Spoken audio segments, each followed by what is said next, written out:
I'm Janice Edwards. Coming up on Signature Silicon Valley, we're starting off with a focus on treatments for mental illness, innovations that can make a difference. And then Narika makes a life-altering difference for those dealing with domestic violence. For the Love of Amy is a beautiful memoir. We'll talk with the author. And our show concludes today remembering a Silicon Valley icon, Carl Ray. That's all coming up next. Join us.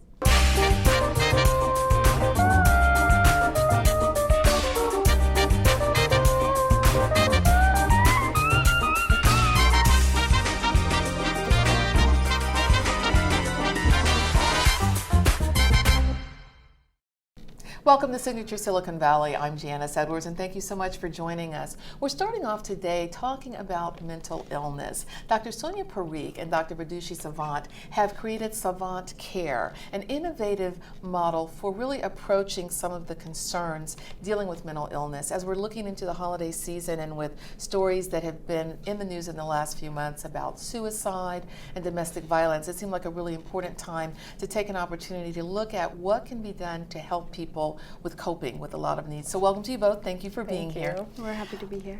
I appreciate your being here because the hope is that someone watching who was either in need of services or a family member who has discerned that someone is in need will find information that will help them take those next steps. So before we get into that, let's talk a little bit about Savant Care, because this is a new innovative model that you've created. What makes it different from the typical way of treating mental illness?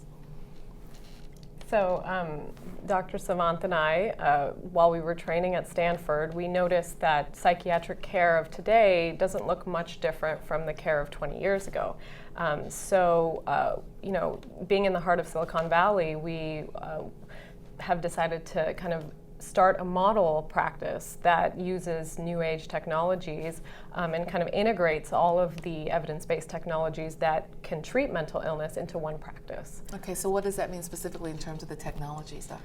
So basically, there are different centers all over the U.S., big university centers developing different treatments like virtual reality for addiction or virtual reality for phobias.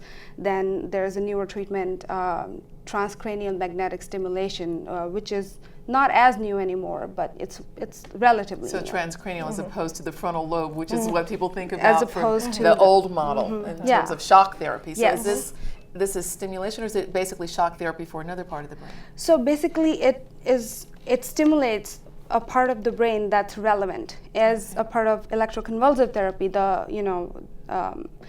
you stimulate the whole brain, so it has more side effects. Whereas what you want to do is you want to stimulate a particular part of the brain, which is the one that matters, and that's what transcranial magnetic stimulation does. And then there's more treatments like biofeedback and EMDR, and these treatments are evidence-based, but they're constricted to certain centers in U.S. So what we want to do is we want to be able to bring these treatments to people first in all over Bay Area, and then multiply it to all over the U.S. And we want technology on our side. So we want to use technology to be to make us more efficient, and also to Provide be higher quality and care. more effective in that way. Yeah. Because certainly one of the stories that touched so many of us was Robin Williams' suicide. And like we all who met him in some way had a story about him. I'd interviewed him. I worked on the set of Mrs. Doubtfire just so I could see him work. But obviously people who were close to him knew about his pain. And of course, you never treated him. We can't really say specifically what's there. But I think what people try to look for in terms of understanding is, so someone's dealing with depression and a medical diagnosis, and they're having low moments. What would be the intervention that might prevent them from deciding it's just too much? What would you look at recommending for someone who might be watching or know someone who started to have those kinds of conversations or indicated that despair is a daily occurrence?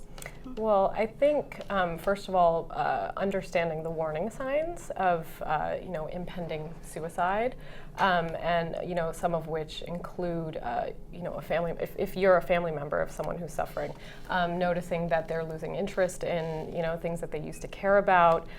They're talking more about dying and looking up ways online to try and die. Saying goodbye to people, giving away prized possessions, these are some of the warning signs. And so once you're kind of aware that something's happening, suicide is very preventable in the sense that there is help out there and there are effective treatments available. So what a family member can do is, or the patient themselves, 911. Going to a nearest emergency room is always available. There's suicide hotlines, one of which 1-800-273-TALK, available to anyone and 24 hours a day, completely confidential. Seeking mental health care. A lot of psych patients who are suffering from depression actually see primary care doctors and don't ever see a mental health professional. And so, there are a lot of us out there and, wanting to help and having effective treatments available to help. So would that transcranial stimulation or something be something that would help retrain the brain out of depression, or? Yeah, it can. Okay. It can. So basically, we have different strategies, right? One is acute crisis management, and then the other is long-term treatment. So there's a lot of evidence that if you take away lethal means of suicide, if you take away their guns, if you take away their medications that they can overdose on, if you take, but if in you this lock case, the in knives. this case, it was a belt, so it's not necessarily that. It Right. Would be, I mean, but but you can't prevent every single because a lot of people just use different kind of means. Right. But if you there's a suicide hotline on bridges. So Right. that if you are walking at the bridge thinking about doing it, you could just pick up the phone and call someone.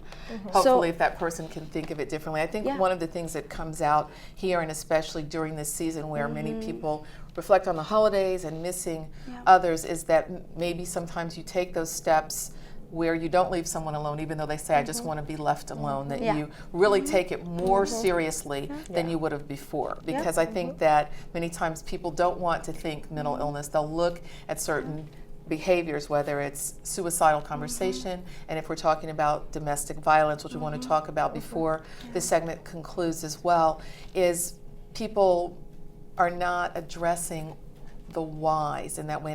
And hopefully, when we talk about this now and switching to domestic violence, obviously the Ray Rice case in the NFL brought a whole lot of conversation into that realm. But in terms of someone who's making a decision to be physically violent, what kind of treatments can ultimately alter that behavior? I mean, because many times that's where people stay in certain situations. But what are your recommendations from a mental illness perspective? So there are different causes for aggression, and the treatment would be would depend on the cause of aggression. So you mentioned, football players. Like one of the common causes for aggression in that population who plays contact sports is traumatic brain injury. So basically, the brain sort of jiggles in your skull, and it hits your skull at multiple places, and you get injuries. So there are certain parts of the brain that are sensitive to these injuries and are also the parts of brain that control your behavior and emotions. So if you have a lot of brain injuries, you can have a disinhibition of control over yourself. And aggression can also independently come as a part of brain injury. So, but it's not that they can't control their behavior entirely. They can control when an episode of rage is coming on. A person with a traumatic brain injury is what I'm talking about. But they can control how they take their anger out. Like You can teach in cognitive behavior therapy about how to control your anger.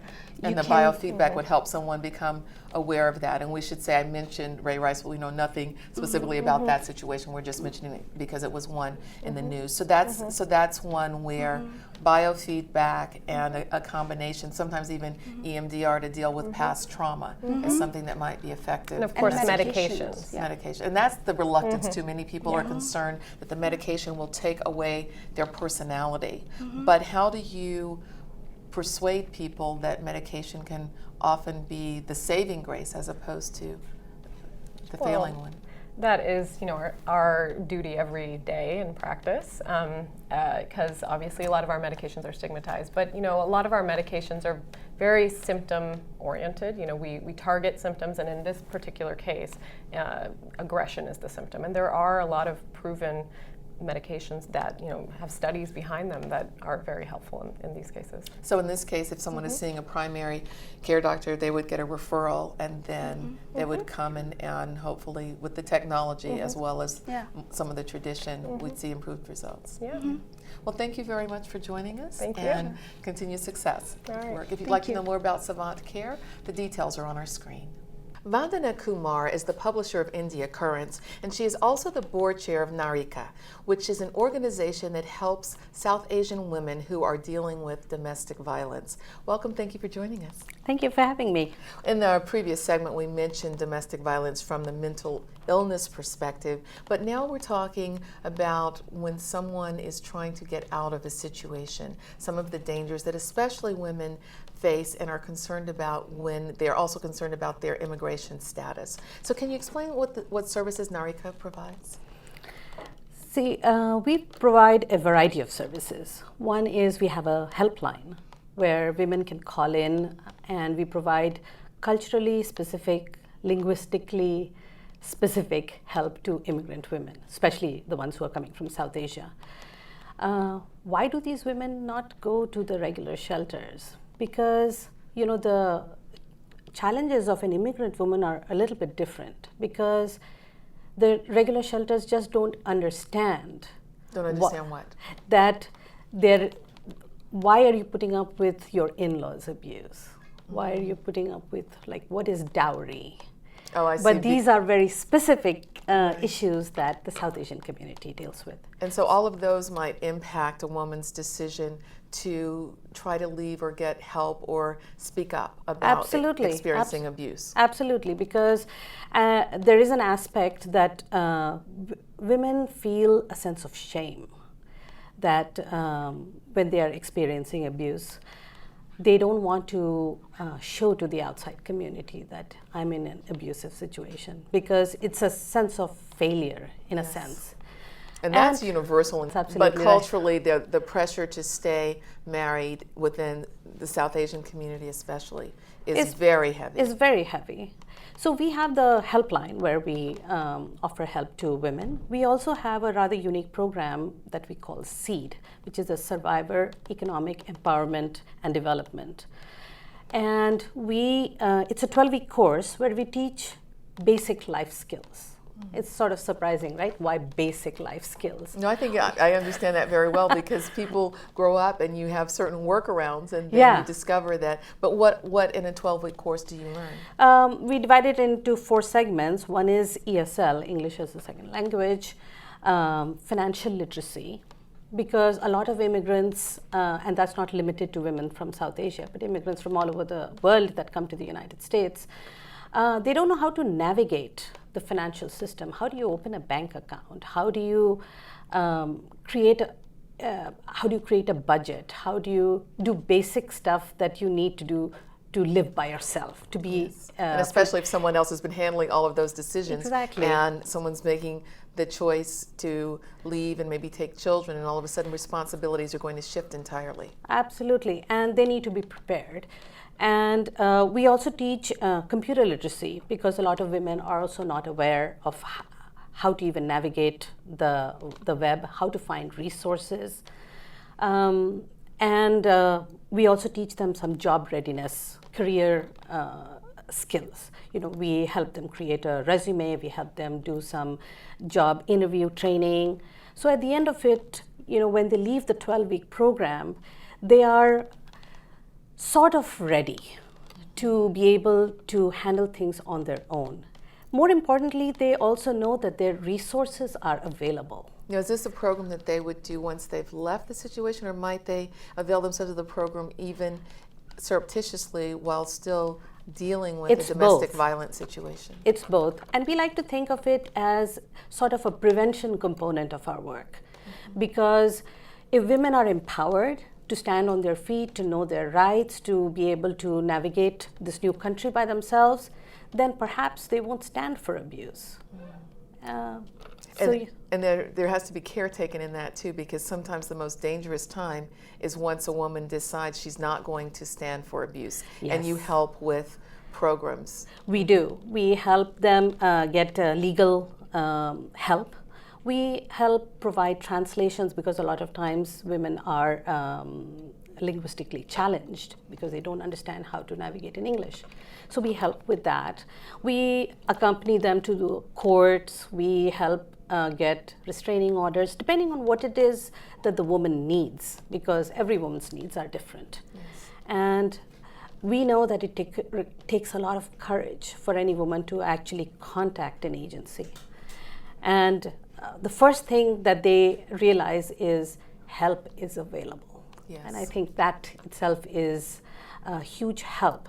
But nevertheless, it's very, very hard, Janice, to leave a situation which is maybe familiar, but even if it is abusive. And many times there's love there too, which complicates it, and there's the hope that the person who's being abusive will change. And many times what someone has told us, if you didn't do this, I wouldn't hurt you. Yeah. And so once someone's been in a situation for a while, the emotional way of reacting to life is different, and that retraining has to occur there as well. And there's a lot of gender inequality. It's this difference in the way we treat men and women, even today. So women end up being undermined. And in many cases, they end up feeling that it's their fault. Maybe if they had handled things differently, maybe if they had done things differently, abuse wouldn't have happened. And let's not just talk about like physical abuse. Physical abuse is like the final stage of abuse. But there's also mental and emotional, psychological abuse. There's emotional, there's legal, financial, where their financial help or aid or any kind of assistance is withheld from a woman, or if her passport is taken away, or if she things that has undermine her independence in so many ways. Yeah. There are so many areas in which you make a difference, a life-saving difference. I've talked to survivors of your program who've been helped, and so that's why I wanted to make sure that we offered both the hotline information as well as the general information, which is on our screen, because we just want to encourage anyone who's in need to reach out, no matter what your economic status. Many times people are afraid because there's wealth and they can't imagine leaving that. But you provide information, services, and support in all arenas. And so we just thank you so much for being here. Thank you. And I also wanted to just let you know that, domestic violence is universal and democratic. It knows no economic barrier or racial barrier or it Or knows any no other, barriers. exactly, really, exactly. Of any and, other barrier. and if anybody needs help, even if they're not of South Asian origin, if they were to call the number, you have referrals available. Absolutely. So we encourage you to seek help. Your life is worth it. And again, those details are on our screen. Julie Riera Matsushima is known for having put her signature on our valley in a number of ways through her accomplishments. But today we're focusing specifically on her book, For the Love of Amy, because as a grandmother like most, she anticipated the birth of her twin granddaughters and found that one granddaughter had suffered from brain damage. Her name was Amy. Her name is Amy, and these days she's a 17-year-old. But at the time she was born, there was not much hope that she'd survive beyond the first year. Julie, thank you for joining us. Thank you for having me. Oh, my pleasure. You have an incredible story here. So I gave a little synopsis, but let's talk more about Amy and the journey that your family has taken with her. Well, when they were born, we were very excited. I was anticipating being a grandmother, but not overjoyed. I had my own life and thought I would carry on as usual. And when the twins were born, Amy suffered massive brain damage, and it was very distressful to the family. The prognosis was very grim, and the doctors said that she would probably not live more than a few days and certainly not beyond 1 year. Oh my goodness. So it was pretty devastating. Yes, and Chloe, her twin, was born perfectly normal. Yes. Yeah. So at that time, you couldn't have imagined what the journey would involve, and even people within the family having different ideas about what should be done. And I think one of the things that's important about your story is that it speaks to people who are dealing with that same shock and grappling with how do you care for a child who needs so much care. It's very complicated and very complex. For a family, it's a huge, I don't want to say burden, but in reality it is a huge burden. The responsibility to take care of a child with special needs is unending, and it's very draining on the parents, and oftentimes grandparents are not supportive because they don't know what to do and they're not comfortable stepping up. And I think in my particular case, when I first saw Amy, and I was the first family member to actually spend time with her, we really bonded, and I just felt a need to find out all I could about her situation, her brain damage, and what I could do to help. I had no idea at that time making that commitment to myself would be a commitment that is still ongoing. Yes, it's I had life-changing. no idea, and it's certainly taken me on a different journey and path in life. Yes, and you serve on councils regarding disabilities. You're working to create a park with Rotary. Let's talk a little Yes. bit about that. Well, our Rotary Club of San Jose has been really instrumental in embracing children with special needs.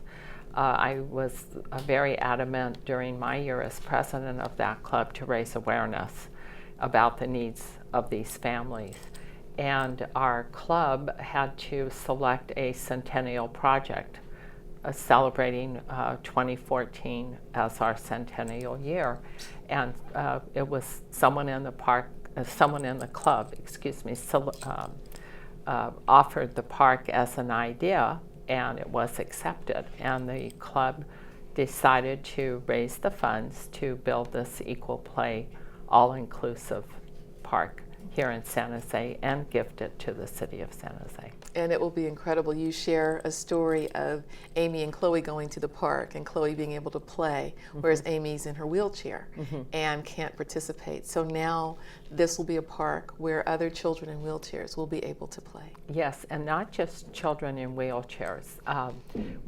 The design of the park is all-inclusive, so we have looked at every disability: sight impairment, hearing impairment, autism, sensory, and mobility. So if a family goes to the park and a child has any disability, that family will be able to identify what the child can do within the park and the playground.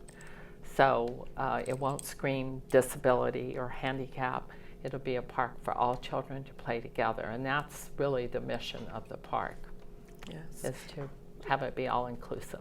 That is wonderful. And now that Amy is 17, tell us a little bit about her personality and what's important to her at this time. Probably boys. She went to the prom, right? She's going to the prom. And she was asked to go to the prom by her lifelong little friend from school. She has quite a personality. She can talk, and she is wheelchair bound. But she loves music, and she loves to have her hair done and nails done and participate in things all girls like to do. Yes. And she's quite a rascal. She has a sense of humor, and she loves gossip. So Gossip quite is funny. so entertaining. Yes, it is. What advice would you give for families in terms of when one child has special needs and the other does not, so that both receive the attention that is necessary for developing in a healthy way. Yes, that is probably the most difficult of all the issues, besides the care for the child with a disability. The rest of the family still has needs, and oftentimes these children are perceived as the ones getting all the attention. Siblings sometimes mistake care for attention, so it's complicated. But in our family, I've tried to take Amy when the other children have soccer tournaments and things that their parents would take them to, that Amy may not be, it may be too difficult for her to tolerate the day or whatever the situation is. So I try to step up. I think the most important thing is to encourage family members outside the immediate family, extended family, to step up and participate in helping in all different ways. Yes, it's wonderful. The name of your foundation is after one of Amy's favorite songs of Dean Martin, called That's Amore. So Yes. it's That's Amore Foundation. We have details on our screen. Thank you for joining us, and congratulations on your Thank Women of you. Impact Award recently, too. Oh, thank you. I was really honored to receive that.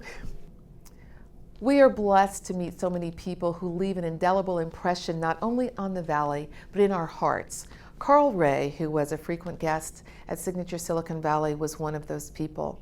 He shared with us his discoveries after his father was killed before his eyes in his one-man play, A Killing in Choctaw.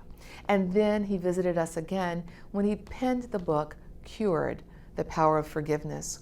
Carl was an incredible man. I felt very privileged to know him and was very saddened, as many of us have been, by his passing. Today we remember some of his words on his last visit with us, and we dedicate the show to his memory. I was very depressed for years. And I think for a lot of people, especially for a lot of men, the idea of going to therapy and opening up is really something that they think, I'll cope, I'll do something else. But how did it ultimately help you? Oh, it helped me tremendously. I found out that years when I was back at Tuskegee in college, and I would have these spells where I'd get on the floor and I couldn't get up out of the dormitory. And that happened, and years later, as a young man working in industry, all of a sudden something would happen and I would just have to stay in my apartment for days, and that was depression. And I found out a whole lot of things about depression that I didn't really know, which I wish I had known 30 years before. Right, and yet during that time you became a comedian, you started performing this, and now you've performed all over the world. One of the also seminal incidents was when someone suggested that you forgive the man who killed your father. Yeah. I am you're out of your mind. You don't forgive people for doing something like that.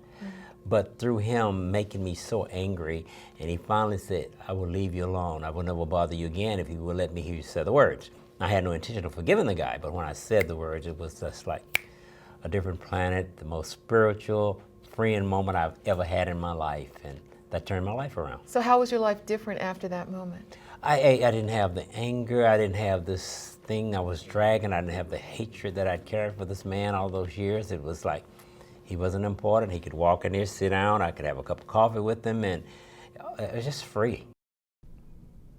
I think one of the most incredible things that I'll remember about Carl is that he loved to laugh, and he loved to enjoy each moment and savored connecting with people. So I encourage you as we leave today to connect with those you love, enjoy every moment, and continue to put your signature on our valley and on our world.